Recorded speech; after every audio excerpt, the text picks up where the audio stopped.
ഇന്നലെ നല്ല കാറ്റും മഴയായിരുന്നു. അപ്പോൾ അതൊക്കെ കണ്ട് ഞാനിങ്ങനെ ആസ്വദിച്ച് വീട്ടിനകത്തിരിക്കുകയായിരുന്നു. പെട്ടെന്നാണ് കല്ല് വീഴുന്ന പോലെ ഒരു സൗണ്ട് കേട്ടെ. നോക്കിയപ്പോൾ എന്താണെന്നറിയോ? ആലിപ്പഴം. പിന്നെ ഒന്നും നോക്കിയില്ല കേട്ടോ, കുടയെടുത്ത് മഴയത്തിറങ്ങി ആലിപ്പഴമൊക്കെ പെറുക്കി തിന്നിയായിരുന്നു. പിന്നെ മഴയല്ലേ, ഇപ്പോൾ പറമ്പൊക്കെ ഇറങ്ങി നടന്ന് മഴയൊക്കെ ഒന്ന് കാണാമെന്ന് വിചാരിച്ചു. കുളത്തിലൂടെയൊക്കെ നടന്നു. അങ്ങനെ അവസാനം എനിക്ക് നല്ല ജലദോഷവും തൊണ്ടവേദനയൊക്കെ ആവുകയും ചെയ്തു. ഇതൊക്കെ കണ്ടപ്പോൾ എനിക്കെൻ്റെ കുട്ടിക്കാലം ഓർമ്മ വന്നു. അന്നും അതെ ഇന്നും അതെ, ആലിപ്പഴം കണ്ട ഞാൻ മുറ്റത്തേക്ക് ഇറങ്ങി.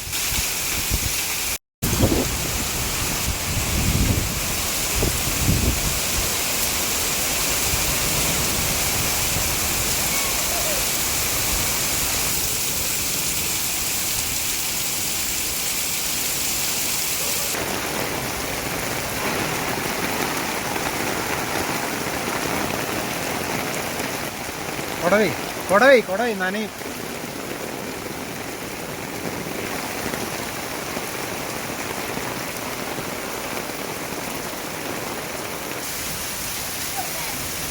ചെയ്ത